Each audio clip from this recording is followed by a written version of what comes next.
Good morning. Today is February 4th, 2019.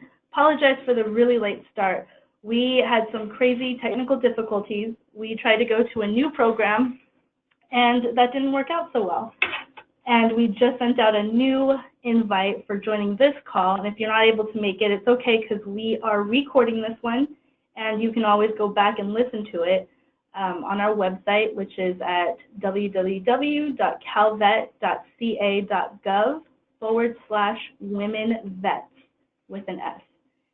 So we're going to get started because we are a little late.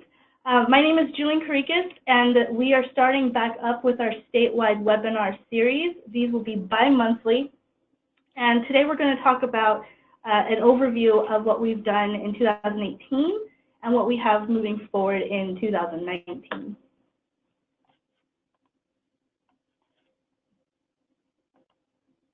So just to go over some housekeeping items and rules, although this probably won't apply so much today.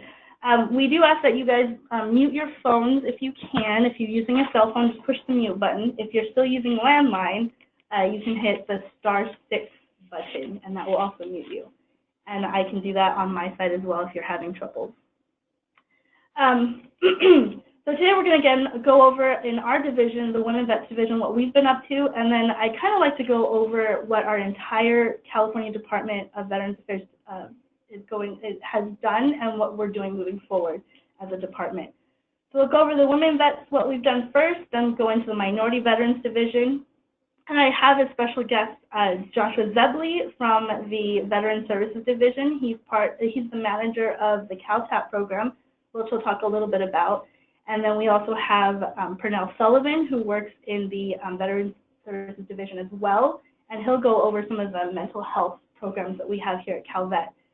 And then we'll jump back to me, and I'll go over a little bit about our home loan program, the Communications Division, and then what our division, the Women Vets Division, has coming up for 2019. And I'll do a call wrap-up, no questions today, unless we do have some few people who did get the email blasted about 10 o'clock today of our new phone number and our new web link. If you guys have questions, feel free to do that at the end. And we usually leave them about 15 minutes. So to begin, in the Women Veterans Affairs, our vision for our entire division of 3 people is to become the premier advocate for women vets across California and to kind of lead the nation in its advocacy and support of women veterans. Our mission is to provide information, advocacy, outreach, and support also to women veterans. And in last year, 2018, we did a lot of great things. First of all, in 2018, we've seen an uptick of women veteran events. There were over 30 that Lindsay, our Deputy Secretary for Women Vets, attended herself, and then as her staff, myself, and our other staff, Cindy Garcia, we also attended by driving, flying, all over California, going to various events that are specifically for women vets. For last year, in this picture on the left, it was Veterans Resource Day in Whittier, and it was a comprehensive array of services that met the needs of our homeless veteran community down there. And Lindsay went in there to kind of talk about specifically the unique needs of women veterans. And then on the right-hand side is actually our staff. That's Cindy Garcia on the right and Pernell Sullivan, who will be speaking today, on the left. And in the middle is another staff, Yolanda Lowe. And they attended at American River College here in Sacramento with the Northern California VA Women's Health Center, a resource day for veterans, where they provided a lot of great information for the students there about what we have to offer as a state, what they have to offer as the federal government, and then locally as well. And there was about 200 people who actually attended that one, so it was an awesome event. We also last year attended we hosted the 6th annual Women's Military History Week reception. We actually had that in October of 2018. And it was a remarkable event that we had over 150 people attend, just to sit there and recognize the women veterans who have done great things in their community. And during this particular reception, we tend to honor with the Women Veterans CalVet Trailblazer Award to particular women who have been trailblazers in their particular community. And for last year, we had 4 awesome women from all over the state. Ann Reeder-Dewson was one, Kathy Lester of Sacramento, Kio Sato Nunnally of also Sacramento, and Melissa Washington of Roseville. And on the picture on the left is Lindsay, and the other one is Kathy Lester, who is also a Sacramento PD here in Sacramento, and Melissa Washington of the Women Veterans Alliance is pictured there. The other 2 recipients couldn't attend, but the 2 that did come, it was awesome. They were able to speak about the great things that they're doing in their community.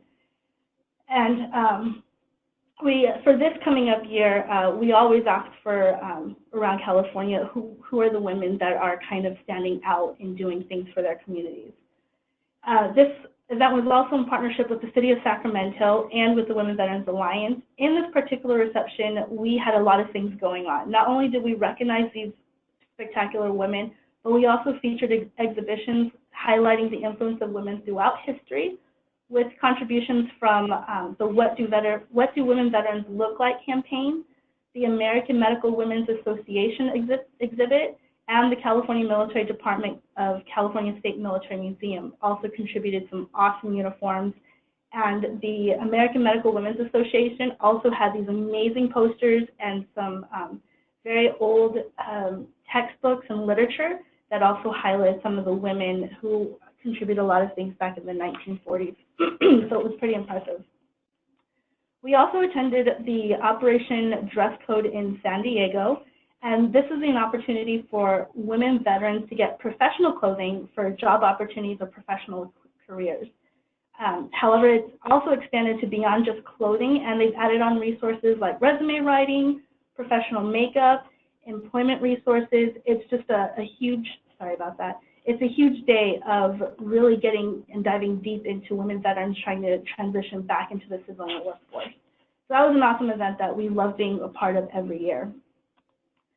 To go on a little bit with the San Diego Operation Dress Code, at that particular one, we hosted our employment and benefits workshop there. And throughout the state last year, we hosted these workshops throughout California. I think we went to about six cities. And what it is, it was a partnership with California State Library's Vets Connect program.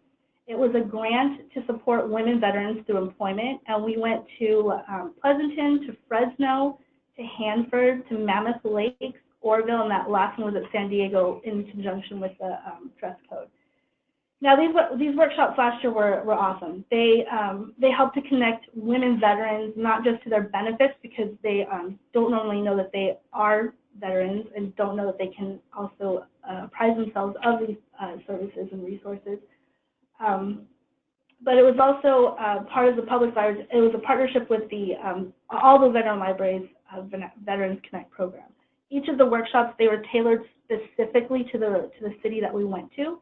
We specifically called up the employers that were in that region so that they could also immediately offer women veterans some employment, or at least some good tips on how to get into their jobs. As part of this workshop, not only did the local veterans community come together, or even the employment resources centers come together, but we had a woman veteran who is also a White House champion of change, Graciela Tescareno Sato, who also provided a great presentation on how to really brand yourself back into the civilian world, so transitioning from the military into the civilian life. And she had some great ideas on how to just connect back into who you are and connect outside of the military a little bit, because that's a little hard for a lot of us. And next, the other thing that we do as part of the outreach program that we do here at CalVet is our Women Veterans roster. Currently, we have over 10,000 women veterans who are registered, and that sounds like a lot, but we always are looking for more women veterans to send in their information with their emails, because this helps us to connect to our constituency throughout California.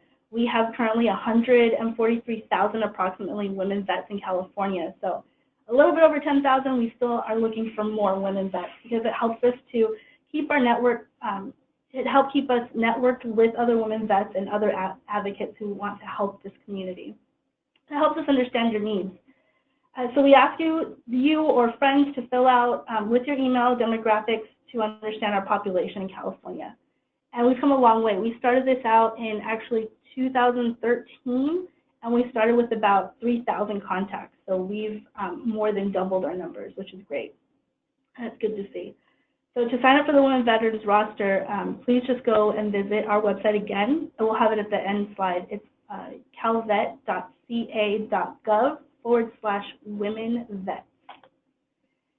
So moving on to the Minority Veterans Affairs, this is a very small unit right now, but it's slowly expanding. Our Deputy Secretary, Elizabeth Perez, is the one who is in charge right now, and she used to be the president and founder of GC Green Incorporated. And she's also a U.S. Navy veteran, so shout out to those folks. She's been doing a lot of great things and up and running. So she was the only person last year in her division, but she did a lot of great things. She created 2 of the new First in the Nation programs. The first one was the Pathway to Citizenship program and the Tribal Vet Representative Training. Now the first one, the Pathway to Citizenship, is a great program where they've helped over, I can't recall how many, but they've had a few of these programs launched last year, and it assisted veterans and their family members to connecting to organizations that specialize with the citizenship process. Oh, here we go, sorry. It's over 63 veterans and their families that have been connected so far, and that's changed lives. The Tribal Veteran Representative Training, they have also done an incredible job of training up our Native American communities because they also don't have great access to a lot of the benefits, and so we're training them. Calvet is helping to train them in serving that particular community to get connected to at least veteran disability, etc. And so Liz is very excited to continue that program moving on to this year. So for looking forward in the Minority Veterans Division, she would like to double the number, obviously, the number of families and veterans in the Calvet Pathway to Citizenship program. She is also working towards the goal of having a TVR at or near the 109 federally recognized tribes in California, and to have a dedicated webpage with a map and a TVR point of contact. The goal is to have at least 50 TVR representatives trained by the end of 2019. And just in January, they just had their first launch of the TVR training program down in San Diego, and it went really well. They'll continue to have them throughout the year. You can stay abreast of that kind of information through our women's listserv that we put out. And then if you also want to connect onto our website, www.calvet.ca.gov, those programs will also be scheduled in there as well for if you would like to join them. Deputy Secretary Perez would also like to celebrate Pride Month in June of this year with a panel discussion about the challenges that the LGBTQ community faces, and introduce the Calvet LGBTQ Inclusion Program. She also would like to enhance the DVBE program by kicking off the Calvet State Department Advocate Training for state agencies. She just recently she hired a new staff that just started this year, and he is up and running and starting that process. So we expect to have great things coming in the next few months.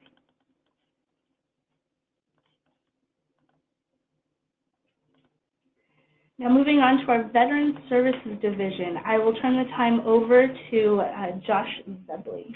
Thanks, Jolene. Good morning, everyone. As Jolene said, my name is Josh Zebley. I'm the manager of the California Transition Assistance Program. I want to give you kind of an overview of what we do, what we have done, and what we plan on doing over the next year. So the CalTAP program was developed in 2016. It became fully staffed in 2017. We took most of 2017 to kind of develop our outreach plan for 2018, and I'm going to go over that. But our main mission in CalTAP is to connect veteran service members and their families to the benefits that they've earned through the military service. So we do outreach, and it's to connect veterans, like I said, at all stages of their life. We realize that California has a large variety of veterans, ranging from 22 years old to 90 years old, to all different campaigns that the United States has been involved. We're involved with women veterans, minority veterans, disabled veterans. We work closely with the CVSOs. So our main strategy so far has been, as you'll see on bullet 1, DoD installations, because right now we feel that the biggest bang for our buck, so to speak, is where these soon-to-be veterans are still active duty. There's a lot of active duty in California. We've done 28 outreach events at 20 different DoD installations. That's actually going to go to 22 this month. So we're on bases such as Camp Pendleton, Fort Irwin, MCRD, you name it, we're there in California.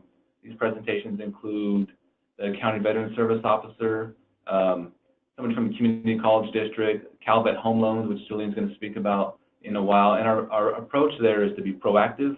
A lot of these service members, obviously, there's a lot of benefits that they haven't been able to take advantage of yet because they're not yet veterans. So we kind of reach them before they're actually eligible so they don't miss that opportunity once they become veterans. On the other side, our big push this year is to reach veterans at community colleges, because we know there's also a large amount of veterans at community colleges, and these veterans are ones that are where the services are available to, they can take advantage of everything. So we have 2 large outreach pushes, one to DoD and one to community colleges. We also work a lot with women veterans, at the libraries. We attend the state fair, we attend the air shows, and our main purpose is outreach. Our main avenue of reaching veterans is outreach. We go out there and we connect with veterans on a face-to-face level. You can see it says 1,000. This has increased to 1,180 just over the last few weeks, and it's going up every month. We do about 3 to 5 outreach events a month. We did 28 last year, and we're looking to do about 50 this year. We also take incoming phone calls from veterans. With a staff of 5, we answered over 4,000 phone calls. So as you can see on the second to last bullet there, when we do our outreach, it's not just CalVet. I mean, we get representatives from CalHR, Consumer Affairs, Department of Corrections, community colleges. So we're really trying to get a variety of people that can provide veterans with services that they may be eligible for, because we know we don't know everything, right? We want people there that can help veterans in ways that we can't. That's why we feel it's so important to work with women veterans, because they understand the needs of women veterans more than we do. That's why we've been gracious to be able to attend to library events with them. It's been very beneficial for us, and hopefully for the audience. We look forward to expanding in 2019 and 20 and serving as many veterans as we can. And I know, Julene, you can reach Julene, but I can throw out our CalTAP email. It's caltap@calvet.ca.gov, and if for some reason you can hear that, you can contact Julene and she can pass anything on to me. So as kind of part of the CalTAP, we have another aspect that's called the links, and what they are. So the link is a local interagency network coordinator program, and the links are stationed throughout California in 8 different regions, and what their main goal is to kind of be the boots on the ground in each region. Because in Sacramento, we can't really keep track of every single thing that's going on in San Diego or Orange or LA or Central Coast. So the links job is to connect veterans to benefits in their local area. The links know where the jobs are opening. The links know individual employers that are looking to hire veterans. They know what EDD is doing in the area. You can actually contact the link and set up an appointment with them to talk about your individual needs, and you can meet them in person. All their emails there. The links do a lot of outreach. They attend all the CalTAP meeting with us. They go to community colleges. They're really there to service the veterans in their region. San Diego has a lot of veterans and a lot of service members, and it's covered by one link. Los Angeles and Bay Area, one link also, and a lot of veterans. But these are the subject matter experts, and a lot of them have a lot of experience in this area. Please feel free to reach out to them or myself or Julene if you need anything from a link. Very beneficial. Awesome. Thanks, Josh. You will. So to jump right back in, then this next slide is talking a little bit about the vet claims that we have completed here at CalVet headquarters. It's where we receive all of the information and where we track it. So while CalVet headquarters actually doesn't provide the service of doing your VA disability claims here, we do work with the county veteran service offices throughout California, and we provide the training for each of their veteran service representatives to be able to complete claims. And we always encourage all of veterans to make sure that they don't do their claims on their own, but to go to a local county veteran service office. And so this is just an overview of the compensation claims that have been reviewed, the rating decisions that have been completed, the amount of appeals that CalVet has also been a part of, and then the total in-services of claims that have been completed as well. So again, what we're taking away from this particular slide is to go to your local county veteran service office to get connected to your services or to resources, because they're kind of the one-stop shop for doing your claim, for getting connected to benefits or resources that you might need as far as housing, education, employment, etc. That's the main takeaway from this slide. And so the Veterans Housing and Homelessness Prevention Program that we have at CalVet, while we don't actually provide direct housing, this is for veterans or for organizations to be able to apply for grants where they can provide housing for veterans. So here's an overview of the VHHP program, how much has been awarded out there to create affordable housing throughout the state. And so round 4, what's more important is round 4 awards were announced last year, and they resulted in about $76 million totaling 15 projects. So we now have developments happening in Riverside, in Fresno, San Diego, Sonoma, Orange County, Contra Costa, and Los Angeles. And it's a great covering of California. Round 5 of the VHH program continues to seek and look, they continue to look for supportive housing proposals targeting the vulnerable populations in the hard to develop areas of the state. And so we encourage organizations to reach out to CalVet to find out how they can start to apply, because it is a very lengthy process. And the next slide, we'll be moving into mental health, and so I will give the floor over to Pernell Sullivan to talk about that. All right, thank you, Julene. As she mentioned, my name is Pernell Sullivan. I'm actually one of the analysts underneath our special programs unit in our Veteran Service Division. So the slide that we have up now, we're going to talk a little bit about Prop 63, the Mental Health Service Act. It's basically funding our county veteran service offices. Last fiscal year, we had about $270,000 that we were able to give out to the county veteran service offices. And then we've recently got an increase for this fiscal year. We've got $1.27 million in order to pass out to the county veteran service officers to help in supporting mental health. So the increase in this funding will allow basically CalVet to work with the county veteran service offices to help more veterans throughout California. And the focus of this year's grant is going to be on pro bono legal aid and transitioning service members to these transitional service members and their families. We'll move on to the next slide here. Underneath our special programs unit, we also work with incarcerated veterans.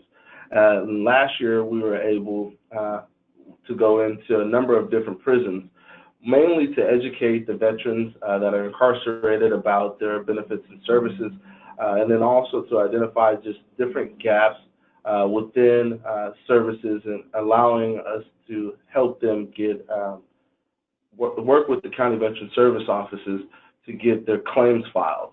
And recently, we've hired on 2 new analysts to go in that will be dedicated to each one of those facilities throughout California.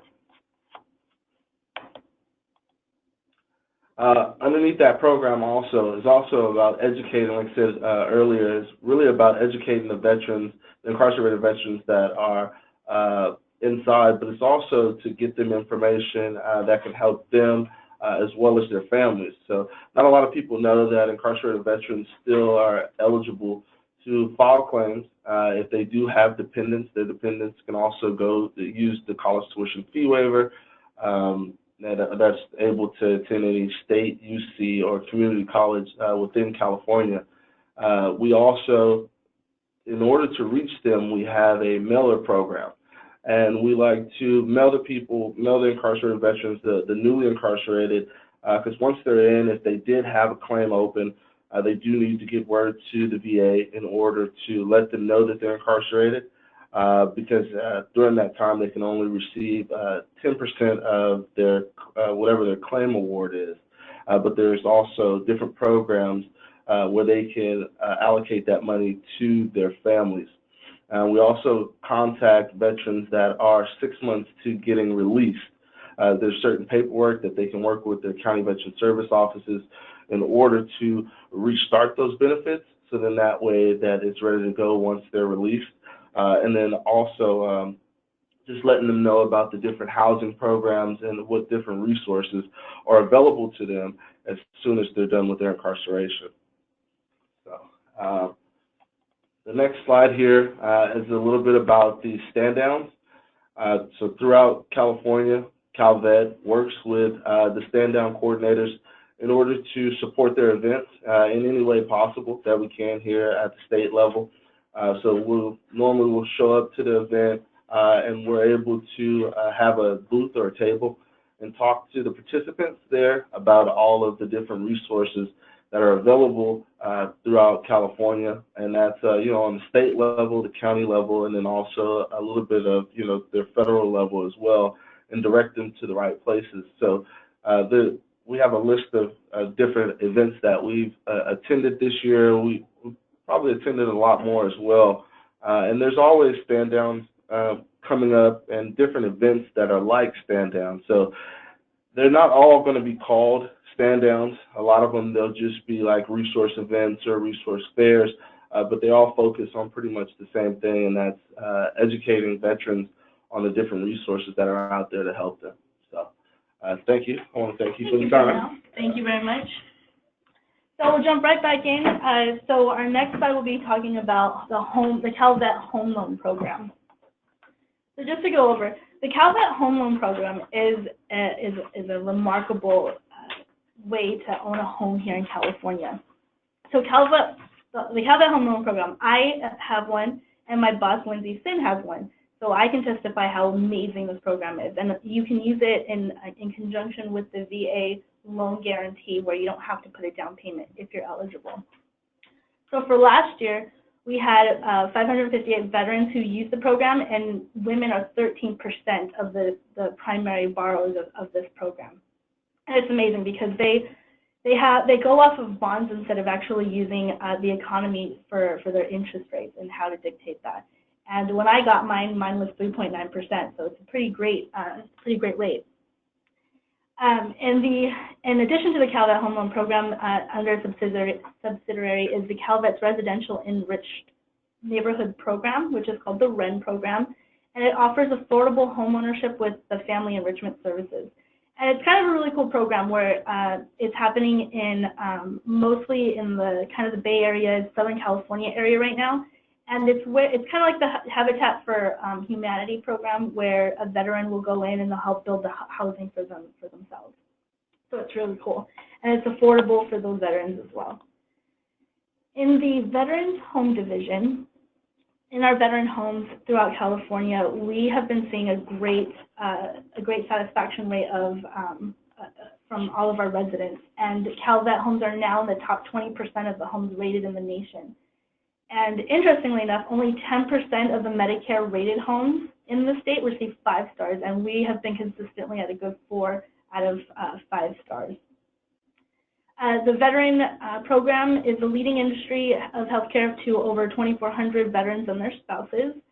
and over 85% of the residents are satisfied. If you would like to take a look at our veteran homes for yourself or for family members who might qualify, you can take a look at our website again at www.calvet.ca.gov. And again, those are all throughout California. And they provide a variety of services all the way from skilled nursing to just housing itself. And so moving on to almost to the conclusion of what our particular division is up to in 2019 to look forward to. So we are starting back on our statewide webinars, as you see today. We had started these about 2 years ago, and we weren't able to keep up with it last year because we had such a small staff. But our staff did increase. We have 4 VA work study students who are helping us. So we have great plans to be able to expand our outreach this year.